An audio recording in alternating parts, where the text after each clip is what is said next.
नमस्कार, आप देख रहे हैं इंडिया वॉइस। मैं हूं आपके साथ चूही सिंह। बढ़ते हैं खबरों की ओर। लखनऊ से खबर सामने आ रही है। दलितों को समझाने घर घर जाएगी बीजेपी। पार्टी की बैठक में लिया गया फैसला। अनुसूचित जाति का वोट घटने पर लिया गया फैसला। तो लखनऊ से ये जानकारी। अनुसूचित जाति का वोट घटने पर फैसला लिया गया। दलितों में पैठ बढ़ाने के लिए मुहिम आगे बढ़ाएगी बीजेपी। तो पार्टी की बैठक में यह फैसला लिया गया है। अनुसूचित जाति का वोट घटने पर फैसला लिया गया है। लखनऊ से यह जानकारी।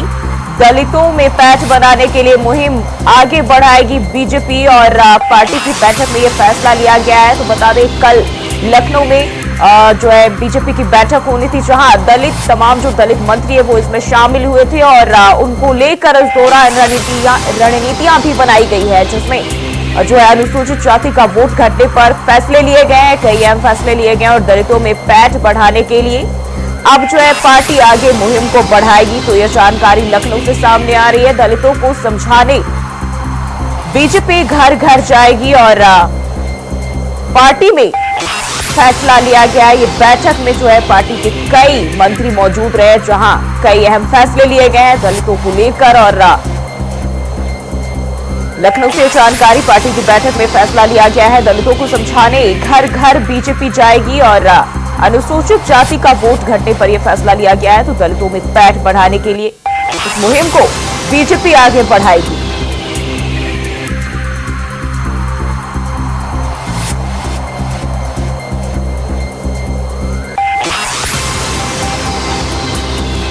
तो लखनऊ से यह जानकारी। दलितों को समझाने बीजेपी घर घर जाएगी और पार्टी की बैठक में यह फैसला लिया गया है, जहां दलितों में पैठ बनाने के लिए अपनी मुहिम को बीजेपी आगे बढ़ाएगी और घर घर समझाने के लिए जाएगी। आपको बता दें कि इस बार लोकसभा चुनाव में बेहद अच्छा प्रदर्शन जो है बीजेपी का नहीं रहा है और ऐसे में तमाम जो रणनीतियां हैं बीजेपी बना रही है। और इसी खबर पर ज्यादा जानकारी के साथ मोहम्मद आसिफ लखनऊ से हमारे साथ लाइव जुड़ गए।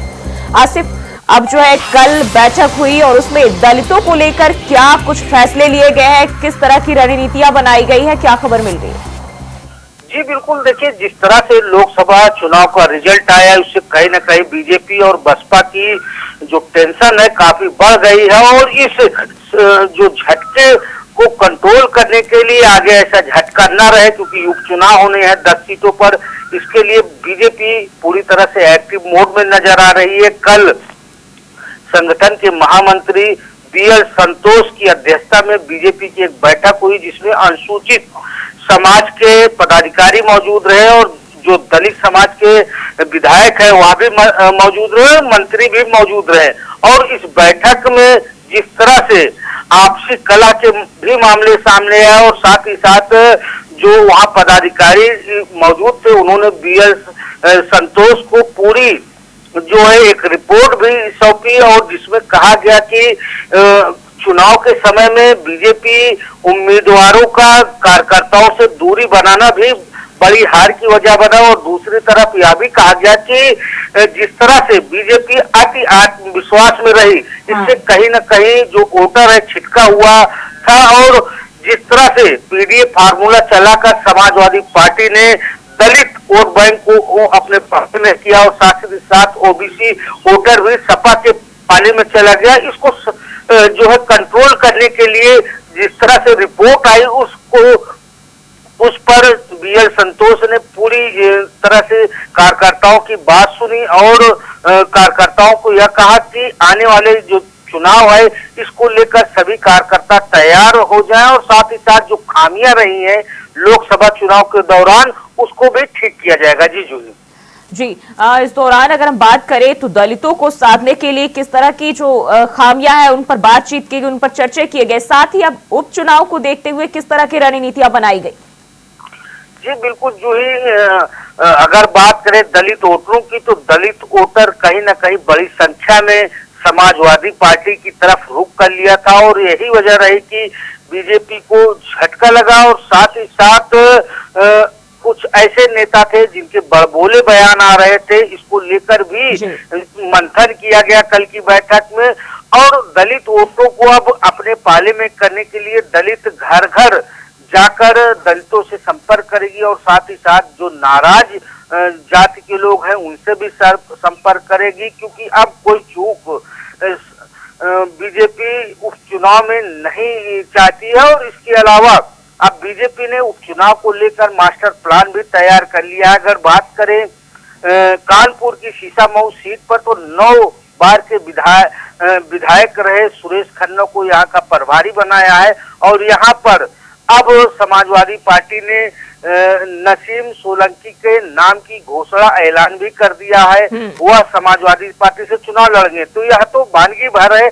हर सीट पर अब बीजेपी ने समाजवादी पार्टी और इंडिया गठबंधन के प्रत्याशियों के राह में रोड़ा डालने के लिए पूरी तरह से प्लान तैयार किया है और पेच फंसा रही है बीजेपी।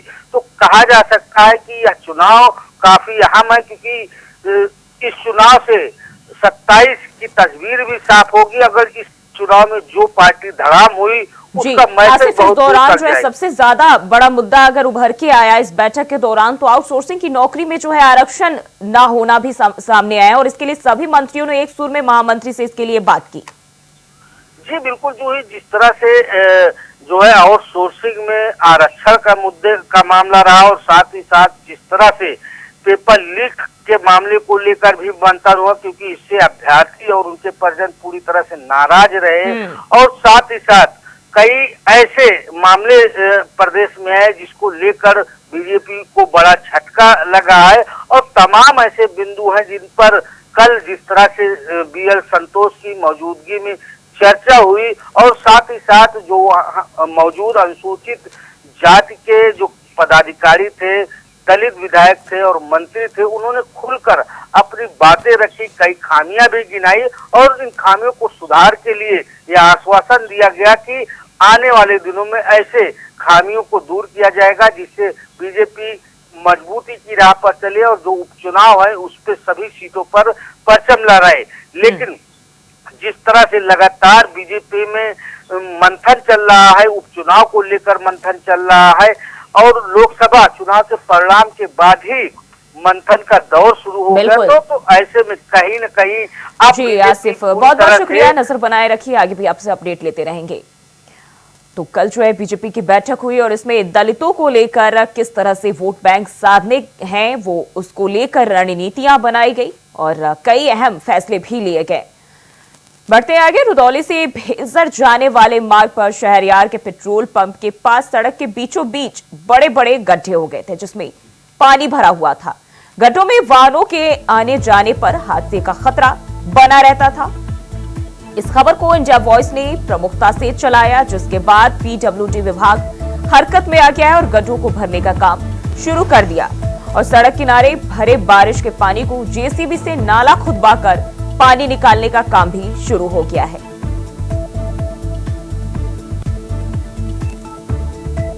इंडिया वॉइस की खबर का बड़ा असर देखने को मिला है। बेलसर से रुदौली मार्ग पे जो है शहरयार के पेट्रोल पंप के पास जो गड्ढे की स्थिति थी, जिसमें बारिश के पानी का जल भराव होता था, आने जाने वाले दिक्कतों को जो है 2 पहिया 4 पहिया वाहनों को काफी दिक्कतें होती थी। इस खबर को इंडिया वॉइस ने जो है कल प्रमुखता से चलाया है, जिसके बाद जो है पीडब्ल्यूडी के अधिकारियों ने इस मार्ग को दुरुस्त कराने का कार्य शुरू किया है। और यहाँ पे साफ तौर पे देख सकते हैं कि जो इस गड्ढों में पानी भरा रहता था, उस गड्ढे में जो है ईंटा डाल करके उस गड्ढे को पाटा जा रहा है और उसके बाद जो है इस पे देख सकते हैं कि यहाँ पे जो गिट्टियां आई हुई है, गिट्टी जो है यहाँ पे डाली जाएंगी इसके ऊपर और उसके बाद इस पे राबिश डाली जाएगी, जिससे जो है गड्ढे में जो पानी भरता था उससे लोगों को यहाँ पे निजात में मिलेगी। और जो जल भराव की स्थिति होती थी, मैं पीछे कहूंगा कैमरा पर्सन से दिखाए कि जो सड़क पे जो है जल भराव की स्थिति दोनों तरफ होती थी, क्योंकि वजह ये थी कि नालियां नहीं बनी थी, कोई नाले का निर्माण नहीं था, जिससे जो है गंदी सड़कों पे जो है पानी बहा करता था और पानी निकासी की व्यवस्था नहीं थी। तो जो टेम्परेरी के तौर पे जो है जेसीबी से जो है नाले की खुदाई यहाँ पे कार्य होगा। और यहाँ पे जो ठेकेदार है पीडब्ल्यूडी के, उनसे हम बात करते हैं कि क्या कहेंगे यहाँ पे जो गड्ढे था और इंडिया वॉइस की खबर चली उसके बाद असर देखने को मिला। हाँ, अड्डा पड़ रहा है, ईंटे का टुकड़ा और जीएसबी गिट्टी आई हुई है और डस्ट आई हुई है, जेसीबी है, अभी इसे लेवल कर दिया जाएगा, आवागमन सुरक्षित हो जाएगा, बढ़िया से आ जाए, कोई दिक्कत नहीं। अच्छा, जो सड़कों पानी भरा रहता है, क्या जेसीबी से बगल खुदाई भी कराई? हाँ, खुदाई हमने कराई है, उधर कच्ची नाली हमने बनवाई है, जेसीबी से पानी निकासी हो रहा है और नगर पालिका इस पे जो है पक्का नाला बना दे तो कोई दिक्कत ही ना हो। रोके पानी भरने का। अच्छा, बारिश में इसमें डामर की व्यवस्था कोई नहीं है? डामर बारिश जैसे ही खत्म होगी वैसे इस पे डामरीकरण का काम चालू हो जाएगा। तो यहाँ पे जो पीडब्ल्यू के ठेकेदार थे उनका यहाँ पे साफ तौर पर कहना है कि बारिश का मौसम है जिसकी वजह से जो है अभी ईंटा बिछाया जा रहा है, उसके ऊपर गिट्टी डाली जाएगी और मौसम साफ होते ही जो है इस पे डामर की भी प्रक्रिया शुरू हो जाएगी, जिससे आवागमन शुरू हो जाएगा। और जेसीबी से यहाँ बगल जो है नाली और नाले का जो है खुदाई कर दी गई है, जिससे जल जमाव ना हो। सहयोगी रमेश पांडे के साथ विनय मिश्रा, इंडिया वाइस, अयोध्या। और वहीं अयोध्या में 2 जिलों को जोड़ने वाले रौजा गांव से आलियाबाद पर 1 साल से पीडब्ल्यूडी की तरफ से पुल का निर्माण चल रहा है, जो अभी तक नहीं बन पाया है। पुलिया का निर्माण कार्य पूरा ना होने के कारण राहगीरों और 2 पहिया वाहनों को आने में काफी दिक्कतों का सामना करना पड़ रहा है, लेकिन पीडब्ल्यूडी के अधिकारियों की उदासीनता के कारण आज भी लोगों को परेशानियों का सामना करना पड़ रहा है। आपको बता दें कि पुलिया का निर्माण कार्य 92 लाख रुपए की लागत से कराया जा रहा है। गांव से अलियाबाद मार्ग पे जो है पीडब्ल्यूडी द्वारा जो है ये पुलिया का निर्माण कार्य कराया जा रहा है और ये लगभग 1 वर्षों से चल रहा है। यहाँ के जो लोगों का आरोप है कि 1 वर्षों से निर्माण कार्य चल रहा है, अभी भी आधा अधूरा है, आने जाने में काफी दिक्कतें का सामना करना पड़ता है। और यहाँ पे मैं कैमरा पर्सन से कहूंगा कि दिखाए कि आप देख सकते हैं इस पुलिया का निर्माण कार्य जो है लगभग 1 वर्षों से चल रहा है और अभी भी आधा अधूरा पड़ा है। और ये लागत है वो लगभग 92 लाख रुपए की लागत से निर्माण कार्य कराया जा रहा है। और जो राहगीर हैं या जो ई रिक्शा निकलते हैं, 4 पहिया वाहन निकलते हैं, उनको लोगों को भी काफी दिक्कतें होती हैं। यहाँ पे जो ई रिक्शा वाले हैं उनसे हम बात करते हैं कितनी दिक्कतें को सामना करना पड़ता है पुलिया न बन। ज्यादा दिक्कत होती है। कितने दिनों से खराब पड़ी है? ये लगभग में 1-2 साल हो गया, 1 साल हो गया होगा, अभी तक ठीक नहीं हुई। तो कितनी परेशानियां होती हैं आपको? चाला वाला ऐसे है, देखो आने जाने में दिक्कत होता है। तो यहाँ पे जो लोग भी हैं उनका भी यहाँ पे कहना है कि जो मार्ग है उस काफी दिक्कतों का सामना करना पड़ता है, क्योंकि वजह है कि ये जो मार्ग है ये मुख्य मार्ग है रौजा गांव से अलियाबाद का और आने जाने में काफी दिक्कतें होती हैं। और यहाँ 2 पहिया वाहन वाले हैं उनसे भी हम बात करते हैं। ये जो पुलिया ना बनने से कितनी दिक्कतें आप लोगों को हो रही हैं? बहुत सारी दिक्कतें हो रही हैं भैया। बारिश की वजह से बारिश के ये 7-8 महीने से ऐसे ही पड़ा हुआ है, आने जाने के लिए बहुत अच्छी दिक्कत पड़ती है। सामने बाजार भी लगती है, वहां पर जाने में भी दिक्कत होती है, ऐसे ही रुका हुआ है काम। पहिया वाहन वाले निकलते हैं उनको जो है इसमें दुर्घटनाएं भी कभी कभी हो जाती हैं, जो 4 पहिया वाहन निकलते हैं, क्योंकि बारिश का मौसम भी चल रहा है और इसका प्रोजेक्ट जो है वो लगभग 3 से 4 महीने के अंदर पूरा हो जाना चाहिए, लेकिन ये काफी डिले है। इससे आम जनता को भी काफी दिक्कतों का सामना करना पड़ रहा है। देख रहे हैं कि अभी भी ये कार्य जो है वो आधा अधूरा पड़ा है और 92 लाख रुपए की लागत से इसका निर्माण कार्य जो है लोक निर्माण विभाग द्वारा कराया जा रहा है। अब ये देखने वाला होगा ये निर्माण का कर पूरा होता है और इससे जनता को कब निजात मिलती है। सहयोगी रमेश पांडे के साथ विनय मिश्रा, इंडिया वाइस, अयोध्या। और वहीं बीएसपी प्रमुख मायावती तमिलनाडु पहुंची, जहां उन्होंने बीएसपी प्रदेश अध्यक्ष के आर्मस्ट्रांग की हत्या पर शोक जताया और श्रद्धांजलि अर्पित की। इस दौरान मायावती ने कहा कि मैं राज्य सरकार और यहां के मुख्यमंत्री से ये कहना चाहूंगी कि उन्हें राज्य में कानून व्यवस्था पर ध्यान देना चाहिए और कमजोर वर्ग की सुरक्षा का ध्यान रखना बेहद जरूरी है। अगर सरकार गंभीर होती तो अपराधियों को गिरफ्तार कर लिया जाता, लेकिन अभी तक अपराधियों को पकड़ा नहीं गया है। इसलिए हम राज्य सरकार से यह चाहेंगे कि इस मामले को सीबीआई को सौंप दिया जाए।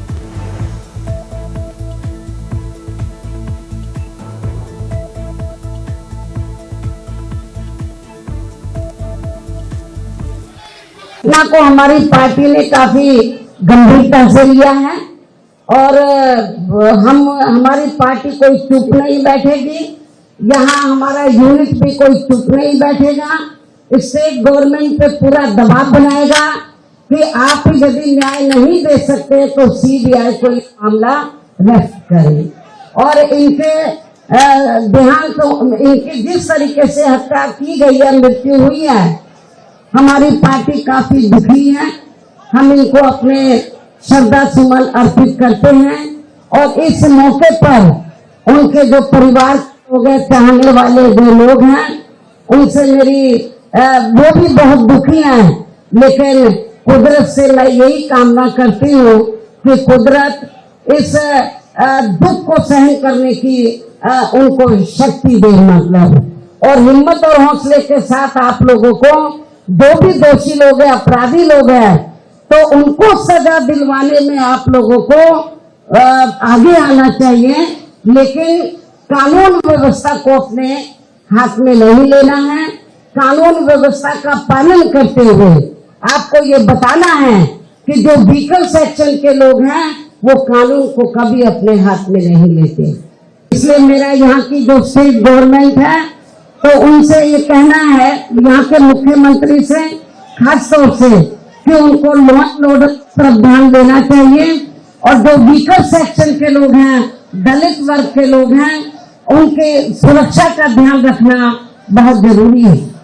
और जिस तरीके से शाम के वक्त आकर इनकी हत्या की गई तो मुझे तो ऐसा लगता है कि ये अब तक यदि सरकार गंभीर होती तो जो असली अपराधी अब तक पकड़े जाते, लेकिन असली अपराधी अभी तक नहीं पकड़े हैं।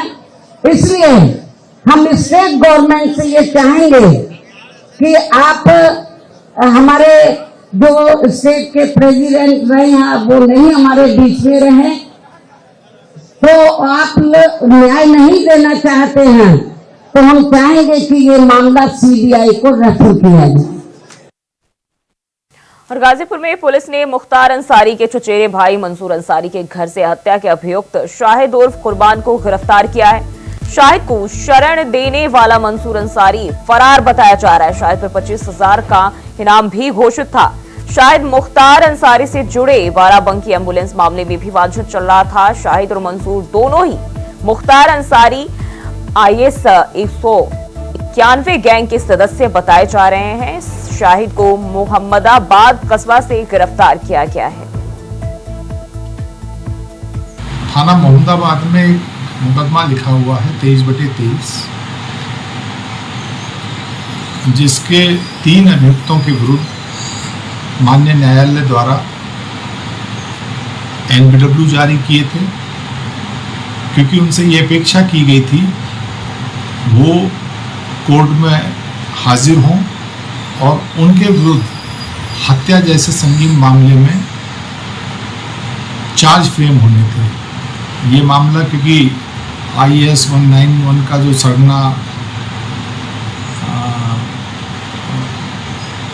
मुख्तार अंसारी जो मृतक है उसके गैंग मेंबर्स के खिलाफ लिखा गया था, उसी के प्रमुख सहयोगी था। पुलिस द्वारा माननीय न्यायालय द्वारा जो निर्गत प्रोसेस है उसके अनुपालन के लिए निरंतर प्रयास किया जा रहा था। आज ये जानकारी मिली कि वो एक हाइड आउट में छुपा हुआ है मोहम्मदाबाद में। जब वहाँ पे पुलिस टीम ने दबिश दी तो वो वहाँ मिला, उसे नियमानुसार गिरफ्तार किया। उत्तर प्रदेश उद्योग व्यापार प्रतिनिधि मंडल रुदौली में 20 सालों से अध्यक्ष पद समेत पदाधिकारियों का चुनाव न होने से व्यापारियों में असंतोष व्याप्त है। जबकि नियम के मुताबिक हर 3 या 5 साल में चुनाव होना चाहिए। वहीं व्यापारियों से कुछ साल पहले सदस्यता शुल्क भी लिया गया, लेकिन सदस्यता प्रमाण पत्र आज तक वितरित नहीं हुआ। जब से उद्योग व्यापार प्रतिनिधि मंडल रुदौली में बना तब से उद्योग व्यापार प्रतिनिधि मंडल के अध्यक्ष जान मोहम्मद, महामंत्री राजेश गुप्ता, श्रवण सुल्तानिया समेत अन्य पदों के पदाधिकारी बने हुए हैं। इस व्यापार मंडल में लगभग 700 सदस्यों की संख्या है। रुदौली नगर के व्यापारियों ने इंडिया वॉइस की टीम को बताया कि उद्योग व्यापार प्रतिनिधि मंडल 20 सालों से बना हुआ है, लेकिन व्यापारियों की समस्याओं को दूर करने के कोई भी प्रयास नहीं किए जाते।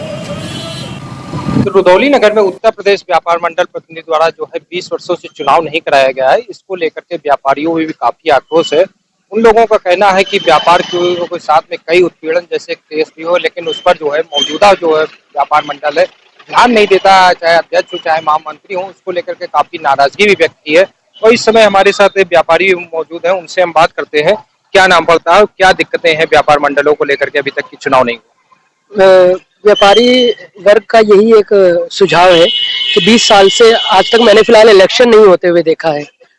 इलेक्शन हो जाए, ज्ञापन सौंपा जाए, सड़क गड़बड़ है, आप देख लीजिए सड़क पूरी गड़बड़ है।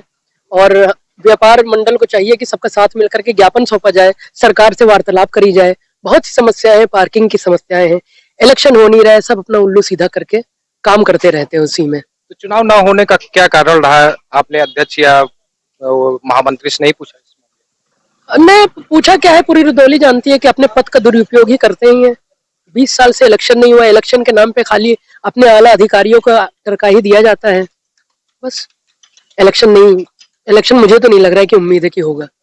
सब अपना उल्लू सीधा करते हैं पद पाके। तो इसके लिए कभी जिला अध्यक्ष या प्रदेश अध्यक्ष से आपने इस मामले को संज्ञान में लाए? कोशिश रही थी कि बनवारी लाल कंसल जी से बात की जाए, लेकिन वहां पे ज्ञापन लेटर दिया गया, बात करी मैंने भाई, फोन के द्वारा बात किया, लेकिन कोई रिस्पांस नहीं मिला। क्या नाम होगा? शाद नाम है मेरा। चुनाव तो हमको लग रहा है कम से कम 20 साल से नहीं हुआ। जो एक बार संगठन बना उसी संगठन पे आज भी जो है ये चल रहा है और अध्यक्ष जो है जान मोहम्मद भाई हैं और जिला महामंत्री राजेश भाई हैं। मैं इन लोगों से अनुरोध करता हूं कि हमारे व्यापारी भाइयों की समस्याएं इतनी ज्यादा होती हैं कभी कभी, जो आज मेरे साथ ऐसी घटना घटी, कम से कम एक व्यापारी एकता आपके साथ क्या घटना घटी? क्या इसमें कोई व्यापार मंडल साथ में है?